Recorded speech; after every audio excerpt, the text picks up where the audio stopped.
Hello friends, ಎಲ್ಲರಿಗೆ ನಮಸ್ಕಾರ. Kannada life ಸ್ಟೋರಿನಿಂದ ಪ್ರತಿಯೊಬ್ಬರಿಗೆ ತುಂಬ ಧನ್ಯವಾದಗಳು. Thank you so much. ಈ ಸ್ಟೋರಿ ಏನು ಅಂತಂದರೆ, ಅಣ್ಣ ತಂಗಿ, ಸ್ವಂತ ಅಣ್ಣ ತಂಗಿ ಮಧ್ಯದಲ್ಲಿ ಒಂದು ಸಣ್ಣ ಒಂದು ಜಗಳ ಆಡಿದ ಮೇಲೆ ಅದು ಯಾವ ರೀತಿ ಕುಟುಂಬ. ಈ ಸ್ಟೋರಿ ಏನು ಅಂತಂದರೆ, ಒಂದು ಕುಟುಂಬ ಬಗ್ಗೆ ಮಾತಾಡೋಣ. ಈ ಕುಟುಂಬ ಹೇಗಿರುತ್ತೆ ಅಂದರೆ, ಕೆಲವೊಂದು ಕುಟುಂಬಗಳು ನೋಡಿದ್ರೆ ತುಂಬ ಎನಿಮಿಸ್ ಆಗ್ತಾ ಇದ್ದಾರೆ. ಈ ಕುಟುಂಬ ಬಗ್ಗೆ ಈ ಸ್ಟೋರಿ.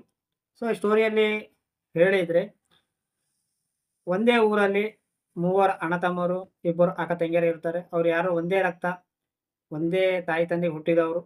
ಒಂದೇ ಊರಲ್ಲಿ ಸ್ವಲ್ಪ ಮನೆ ಎಲ್ಲ 7 ಮನೆ ಹತ್ರ ಹತ್ರ ಇರುತ್ತವೆ. ಸೊ ಎಲ್ಲರದು ಮ್ಯಾರೇಜ್ ಆಗಿರುತ್ತೆ, ಎಲ್ಲರಿಗೂ ಮಕ್ಕಳು ಇರುತ್ತಾರೆ.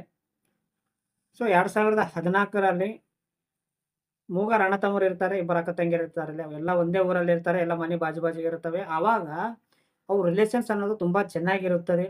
ಒಂದು ಟೈಮಿನಲ್ಲಿ ಒಂದು 10-15 ವರ್ಷಿನ ಹಿಂದಕ್ಕೆ ಹೋಗಿದ್ರೆ, ಒಬ್ರ ಮನೆಗೆ ಒಬ್ರು ಹೋಗೋದು, ಏನಾದರೂ ಒಂದು ಹೊಸ ಐಟಮ್ ಅಡಿಗೆ ಮಾಡಿದರೆ ಎಲ್ಲರ ಮನೆಗೆ ಸೇರೋದು, ಏನಾದರೂ ಒಂದು ಫಂಕ್ಷನ್ ಇದ್ದರೆ ಎಲ್ಲರೂ ಒಯ್ದಾಡಿ ಮಾತಾಡೋದು ಮಾಡೋದು, ಒಂದು ಹಬ್ಬ ಹಬ್ಬ ಇದ್ದಂಗೆ ಇರುತ್ತಿತ್ತು.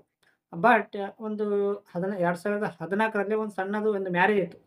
ಯಾರ್ದು? ಒಂದು ಅಣ್ಣ ತಂಗಿ ಅಂದಿದ್ಮೇಲೆ ಅಣ್ಣನ ಮಗ ಲಗ್ನ ಇತ್ತು 2014ರಲ್ಲಿ. ಸೊ ಆ ಮ್ಯಾರೇಜ್ನಲ್ಲಿ ಒಂದು ಸ್ವಲ್ಪ ಒಂದು ಸಣ್ಣದೊಂದು ಜಗಳವಾಯಿತು. ಈ ಅಣ್ಣ ತಂಗಿ ಅಂದನಲ್ಲ, ಅಣ್ಣನ ಮಗ ತಂಗಿನ ಮಗ ಇಬ್ಬರು ಜಗಳ ಆಡುತ್ತಾರೆ ನೈಟ್ನಲ್ಲಿ. ಆ ಜಗಳ ಆಡಿದ ಮೇಲೆ ಒಬ್ಬರನ್ನೊಬ್ಬರು ಹುಡ್ಕೋತಾರೋ, ಜಗಳ ಆಡ್ಕೋತಾರೋ, ಬೈಕೋತಾರೋ. ಬಟ್ ಅವ್ರು ಜಗಳ ಆಡ್ಕೊಂಡಿದ ಮೇಲೆ 2 ಕುಟುಂಬ ಬರುತ್ತವೆ. 2 ಕುಟುಂಬ ಇನ್ನೂ ದೊಡ್ಡ ಜಗಳ ಮಾಡ್ಕೋತಾರೆ. ಅವ್ರು ಯಾರೋ ಅಲ್ಲ, ಅಣ್ಣ ತಂಗಿ, ಸ್ವಂತ ಅಣ್ಣ ತಂಗಿ, ಒಂದೇ ಬ್ಲಡ್ ರಿಲೇಷನ್, ಒಂದೇ ತಾಯಿ ತಂದೆ ಹುಟ್ಟಿದವರು. ಸೊ ಅವ್ರಿಬ್ಬರು ಮಕ್ಕಳು ಹೊಡ್ಕೊಂಡಾಗ ಇವ್ರ ಫ್ಯಾಮಿಲಿ ಬರ್ತಾರೆ. ಇವ್ರು ಅವ್ರಿಗೆ ಅಂಬೋದು, ಅವ್ರು ಇವ್ರಿಗೆ ಅಂಬೋದು, ತುಂಬ ಜಗಳ ಆಗುತ್ತಾರೆ. 4 ಜನಗಳೆಲ್ಲ ಬಾಜಿಗೆ ನಿಂತು ನೋಡ್ಕೊಂಡಿರುತ್ತಾರೆ, ಬಿಡಿಸೋಕೆ ಟ್ರೈ ಮಾಡುತ್ತಾರೆ. ಅವ್ರು ಕೇಳೋದೇ ಇಲ್ಲ. ಸ್ವಲ್ಪ ಹೊತ್ತು ಜಗಳ ಆಗಿದ ಮೇಲೆ ಸೊ ಆ ಟಾಪಿಕ್ ಅಲ್ಲಿಗೆ ಬಿಟ್ಟು ಬಿಡೋದಲ್ಲ ದೊಡ್ಡವರು. ಸೊ ಅದಕ್ಕೆ ತುಂಬ ಎಳಿತಾ ಇರ್ತಾರೆ. ಸೊ ಅವ್ರು ಮಾಡಿದ ಕಷ್ಟಗಳನ್ನು, ಅವ್ರು ಮಾಡಿದ ಸುಖಗಳನ್ನು, ಅವ್ರು ಏನೇನು ಮಾಡಿದ್ದಾರೆ, ಏನೇನು ಒಳ್ಳೆಯದು ಕೆಟ್ಟದು ಎಲ್ಲನೂ ಹೇಳಿಬಿಡುತ್ತಾರೆ, ತೆಗೆದಾಕಿ ಮಾತಾಡೋದು.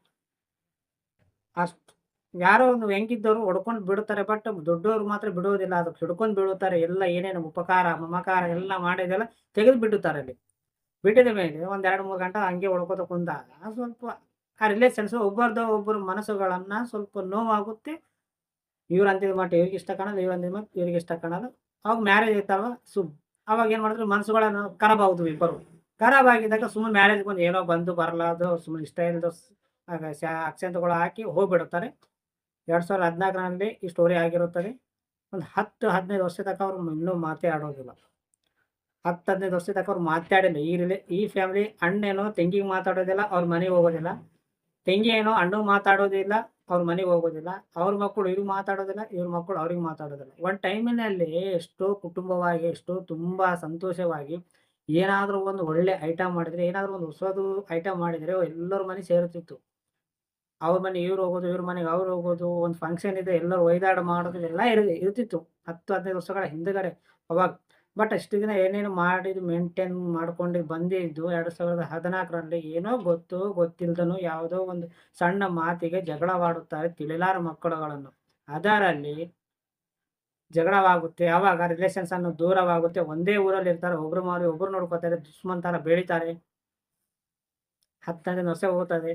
ಯಾರ್ದಾದ್ರು ಇವ್ರ ಫಂಕ್ಷನ್ ಇದ್ರೆ ಇವ್ರು ಹೋಗೋದಿಲ್ಲ, ಹೇಳಿದ್ರು ಕೂಡ ಹೋಗೋದಿಲ್ಲ. ಇವ್ರ ಫಂಕ್ಷನ್ ಇದ್ರೆ ಇವ್ರು ಬರೋದಿಲ್ಲ, ಇವ್ರ ಮನೆಗೆ ಅವ್ರು ಬರೋದಿಲ್ಲ, ಅವ್ರ ಮನೆಗೆ ಇವ್ರು ಬರೋದಿಲ್ಲ. ತುಂಬ ಶತ್ರುತ ಬೆಳೆಯುತ್ತದೆ. ಮಾತಾಡೋದನ್ನ ಬಿಡುತ್ತಾರೆ. 10-15 ವರ್ಷ ತನಕ ಮಾತಿಲ್ಲ, ಕಥೆ ಇಲ್ಲ, ಏನೂ ಇಲ್ಲ ಅನ್ಕೋರಿ. ಇದ್ದು ಇಲ್ದಂಗೆ ಸತ್ತ ಅಣ್ಣ ತಂಗಿ ಸತ್ತಂಗೆ ಅನ್ಕೋರಿ, ಇದ್ದು ಸತ್ತಂಗೆ ಅನ್ಕೋರಿ. ಆ ಥರ ಬೆಳೀತಾ ಇತ್ತು. ಸೊ ಒಂದು 10-15 ವರ್ಷ ಆಗಿದ ಮೇಲೆ ಮತ್ತೆ ಯಾರೋ ಒಬ್ಬರು ಸ್ಟಾರ್ಟ್ ಮಾಡಿದ್ರು ಮಾತಾಡೋಕ್ಕೆ. ಯಾರೋನೋ ಒಬ್ಬರು ಕೆಳಗಾಯ್ಕೊಂಡ್ರೆ ಆ ರಿಲೇಷನ್ಸ್ ಅನ್ನೋದು ಬೆಳೀತದೆ. ಸೊ ಯಾರೋ ಒಬ್ಬರು ಎದುರು ಯಾವುದೋ ಒಂದು ಫಂಕ್ಷನಲ್ಲೋ ಯಾವುದೋ ಒಂದರಲ್ಲಿ ಮಾತಾಡ್ಕೊಂಡ್ರು. ಮಾತಾಡ್ಕೊಂಡಿದ ಮೇಲೆ 10-15 ವರ್ಷ ಆಗಿದ ಮೇಲೆ ಮತ್ತೆ ಅವರು ಒಂದಾಗಿದ್ದಾರೆ. ಈಗ ಸ್ವಲ್ಪ ಮಾತಾಡ್ತಾ ಇದ್ದಾರೆ. 2 ಫ್ಯಾಮಿಲಿ ಒಂದಾಗ್ತಾ ಇದ್ದಾವೆ. ಈ ಸ್ಟೋರಿ ಇಲ್ಲಿಗೆ ಆಗಿಬಿಡುತ್ತೆ. ಇವಾಗ ನಾವು ಮೋಟಿವೇಟ್ ಅರ್ಥ ಮಾಡ್ಕೊಂಬೋದು ಏನು ಅಂತಂದರೆ, ಒಂದು ಕುಟುಂಬದಲ್ಲಿ ಈ ಥರ ನಡೀತಾ ಇದ್ದಾವೆ. ನಾವು ಈ ಸ್ಟೋರಿ ನಾವು ನಿಮಗೆ ಮೋಟಿವೇಟ್ ಹೇಳ್ತೀನಿ. ಒಂದೇ ಅಣ್ಣ ತಂಗಿ ಅಂದರೆ ಯಾವ ಥರ ಇರಬೇಕು? ಒಂದೇ ರಕ್ತ, ಇಬ್ಬರು ಒಂದು ಮನಸ್ಸಿರಬೇಕು. ಗೊತ್ತಿಲ್ಲ ಮಕ್ಕಳನ್ನು ಜಗಳವಾಡಿದರೆ ತಾಯಿ ತಂದೆ ಒಂದಾಗಿರಬೇಕು. ಬಟ್ ತಪ್ಪು ಮಕ್ಕಳು ಮಾಡಿದರೆ ತಾಯಿ ತಂದೆ ನೆಟ್ಟಕ್ಕಿದ್ದ ಮೇಲೆ ಇವರು ನೆಟ್ಟಕ್ಕಿಲ್ಲ, ಇವರು ಮಕ್ಕಳು ಜಗಳ ಆಡಿದರೆ ಹಂಗಲ್ಲ ಹಿಂಗಲ್ಲ, ಏನೋ ಗೊತ್ತಿಲ್ಲದ ಮಕ್ಕಳು ಜಗಳ ಆಡಿದರೆ ನಾವ್ಯಾಕೋ ಅಣ್ಣ ತಮ್ಮರು ದೂರ ಆಗಬೇಕು, ಅಣ್ಣ ತಂಗಿ ದೂರ ಆಗಬೇಕು ಅಂತ ಆಲೋಚನೆ ಬಂದಿಲ್ಲ. ಮಕ್ಕಳ ಕಡೆಯಿಂದ ಇವ್ರು ಅವ್ರಿಗೆ ತಪ್ಪು ಅನಿಸಿತ್ತು, ಇವ್ರ ಕಡೆಯಿಂದನೂ ಅವ್ರಿಗೆ ತಪ್ಪು ಅನಿಸಿತ್ತು. 14, 15 ವರ್ಷ ಮಾತು ಬಿಡುಗಡೆ ಆಯ್ತು. ಬಿಟ್ಟಿತ್ತು. ಒಬ್ರಿಗೊಬ್ರು ಫಂಕ್ಷನಲ್ಲಿ ಹೋಗೋದೇ ಇಲ್ಲ. ಸರಿ ಒಳ್ಳೆ ಫಂಕ್ಷನ್ ಇದ್ದ ಸಲುವಾಗಿ ಹೇಳಿದ್ರು ಕೂಡ ಹೋಗಿಲ್ಲ, ಓಕೆ. ಬಟ್ ಯಾರು ಡೆತ್ ಆಗಿಲ್ಲ ಅಲ್ಲಿ. ಒಂದು ವೇಳೆ ಡೆತ್ ಆಗಿದ್ರೆ ಮಾತ್ರ ಯಾರಾದರೂ ಸತ್ತಿದ್ರೆ ಮಾತ್ರ ಬರಲೇಬೇಕಾಗುತ್ತೆ. ನೀನು ಹೇಳಿದ್ರು ಕೂಡ ಬಂದು ಬಿಕ್ಕಿ, ಬಿಕ್ಕಿ ಅಳಬೇಕಾಗಿತ್ತು. ಬಟ್ 4 ಜನ ಗೊತ್ತೇ ಇರುತ್ತಲ್ಲ. ನೀನು ನಿಜಾಯಿತಿಯಾಗಿ ಬಂದಿದ್ಯಾ, ಏನು ಆ್ಯಕ್ಟಿಂಗ್ ಮಾಡ್ತಾ ಇದೆಯಾ ಅಂತ ಸತ್ತಿದ ಮೇಲೆ ಗೊತ್ತಾಗುತ್ತೆ. ಯಾರು ಹೇಳಿಲ್ಲ ಅಂದ್ರೂ ನೀನು ಬರಲೇಬೇಕಾಗುತ್ತೆ. ಬರಲಿಲ್ಲ ಅಂದ್ರೆ ಈ ಸೊಸೈಟಿ ಅನ್ನೋದು ಒಪ್ಕೊಂಬೋದಿಲ್ಲ. ಶತ್ರುತ್ವ ಕೆಲ್ಸಕ್ಕೆ ಬರೋದಿಲ್ಲ ಸತ್ತಿದ ಮೇಲೆ. ಸೊ ನಾನು ಹೇಳೋದೇನು ಅಂತಂದ್ರೆ ಸಿಂಪಲ್ ಆಗಿ ಅರ್ಥ ಮಾಡ್ಕೊ. ಒಂದು ಕುಟುಂಬ ಮೇಂಟೈನ್ ಮಾಡಬೇಕು ಅಂತಂದ್ರೆ ಇಬ್ಬರ ಮನಸ್ಸು ಒಂದಾಗಿರಬೇಕು. ಫ್ಯಾಮಿಲಿ ಅಂದಿದ ಮೇಲೆ ಅನ್ಸ್ಕೊಂಬೋದು ಅನ್ನೋದು ಒಂದೇ. ಸಣ್ಣ ಸಣ್ಣ ಮಾತಿಗೆಲ್ಲ ಫೀಲ್ ಆಗಬಾರ್ದು. ಸಣ್ಣ ಸಣ್ಣ ಮಾತಿಗೆ ದುಶ್ಮನ ಆಗಬಾರದು. ಸೊ ಮಾತಾಡ್ಕೊಂಡಿಲ್ಲ, ಓಕೆ, ಪರವಾಗಿಲ್ಲ. ಬಟ್ ಈ ಕೆಲವೊಂದು ಫ್ಯಾಮಿಲಿನಲ್ಲಿ ಏನಿರ್ತವೆ ಅಂತಂದ್ರೆ, ಈಗ ಇದೊಂದು ಫ್ಯಾಮಿಲಿ ಇವರಿಬ್ಬರು ಜಗಳ ಆಡಿದ್ದಾರೆ. ಈ ಜಗಳ ಆಡಿದ್ಮೇಲೆ ಇವರಿಬ್ಬರು ಮಾತಾಡ್ಕೊಂಬೋದು. ಬಟ್ ಇನ್ನೊಂದು ಪರ್ಸನ್‌ಗೆ ಅವರು ಇವರು ಒಂದಾಗುತ್ತಾರೆ. ಇನ್ನೊಬ್ಬ ಹೊಸ ಪರ್ಸನ್ ಇವ್ರು ಜಗಳ ಆಡಿದ್ರು, ಇವರಿಬ್ಬರು ಒಂದಾಗಿ ಇವ್ರಿಗೊಬ್ಬರು ಮಾಡ್ತಾರೆ. ಇವರಿಬ್ಬರದಲ್ಲಿ ಜಗಳ ಆಗಿದ್ದಾರೆ, ಮತ್ತೆ ಇವ್ರು ಒಂದಾಗುತ್ತಾರೆ, ಇವ್ರಿಗೊಬ್ಬರು ಮಾಡುತ್ತಾರೆ. ಈ ತರ ನಡೀತಾ ಇರ್ತವೆ ಕೆಲವೊಂದು ಘಟನೆಗಳು. ಬಟ್ ಒಬ್ರಿಗೆ ಮಾತಿಗೆ ಪ್ರತಿಯೊಬ್ಬರಿಗೆ ಜಗಳ ಆಡಿದರೆ, ಪ್ರತಿಯೊಬ್ಬರಿಗೆ ಮಾತು ಬಿಟ್ಟಿದ್ರೆ ನೀನು ಅಸಲು ಈ ಭೂಮಿಯಲ್ಲೇ ಇರೋದಿಲ್ಲ. ಅವೆಲ್ಲ ಎನಿಮಿಸ್‌ಗಳು ಬರೋದಿಲ್ಲ. ಈ ಜನರೇಷನ್‌ನಲ್ಲಿ ಸ್ವಲ್ಪ ಏನಾದರೂ ಅಂದ್ರೆ ಮಾತು ಬಿಡ್ತಾ ಇದ್ದಾರೆ. ಒಳ್ಳೆ ಮನಸ್ಸಿಗೆ ಹುಟ್ಟಿದೆಯಾ, ಒಳ್ಳೆ ಮನಸ್ತತ್ವ ಇರಬೇಕು. ಯಾರೇ ಏನೇ ಆಗಲಿ, ಎಷ್ಟೇ ಜಗಳಗಳು ಆಗಲಿ ಮಾತು ಬಿಡಬಾರದು. ನೀವು ಹೊಲಸುಗಳನ್ನ ಎಲ್ಲ ಮನಸ್ಸಿನಲ್ಲಿ ಇಟ್ಟುಕೊಂಡು ನೀವು ಒಳ್ಳೆಯವಂತಂದ್ರೆ ಯಾರು ಒಪ್ಪೋದಿಲ್ಲ. ಒಂದೇ ಅಣ್ಣ ತಂಗಿ ಅಂದ್ರೆ, ಒಂದೇ ರಿಲೇಷನ್ ಅಂದ್ರೆ ಅಷ್ಟು ವರ್ಷಗಳ ಮಾತು ಬಿಟ್ಟಿದ್ದಾರೆ ಅಂತಂದ್ರೆ ಎಷ್ಟು ಅವ್ರ ಪ್ರೀತಿ ಎಷ್ಟು, ಇಷ್ಟು ದಿನ ಅವ್ರು ಮೇಂಟೈನ್ ಮಾಡ್ಕೊಂಡು ಇದನ್ನೇ ಇಷ್ಟು ದಿನ ಅವ್ರು ಆ್ಯಕ್ಟಿಂಗ್ ತೋರಿಸಿರ್ಬೋದಾ? ಅಷ್ಟೊಂದು ದಿನ ಮೇಂಟೈನ್ ಬಂದಿರೋದು ಫ್ಯಾಮಿಲಿನ ಸಣ್ಣ ಒಂದು ಮಕ್ಕಳು ಜಗಳ ಆಡಿದ್ದಕ್ಕೆ ಬಿಟ್ಬಿಟ್ಟಿದ್ದಾರೆ. ಆಯ್ತಾ? ಸೊ ಇಂಥ ಕುಟುಂಬಗಳು ಇದಾವೆ ಕೆಲವೊಂದು ಊರಲ್ಲಿ. ಅಣ್ಣ, ತಮ್ಮ ಯಾರೇ ಎಷ್ಟೇ ಜಗಳ ಆಡಲಿ, ಇನ್ನೊಬ್ಬ ವ್ಯಕ್ತಿ ಬಂದರೆ, ಮೂರನೇ ವ್ಯಕ್ತಿ ಬಂದರೆ ಮಾತ್ರ ಎಲ್ಲರೂ ಒಂದಾಗುತ್ತಾರೆ ಕೆಲವೊಂದು ಫ್ಯಾಮಿಲಿಗಳು. ಬಟ್ ಕೆಲವೊಂದು ಫ್ಯಾಮಿಲಿಗಳು ನೆಗೆಟಿವಿಟಿ ಇರುತ್ತಾರೆ. ಜಗಳ ಅನ್ನೋದು ಕಾಮನ್.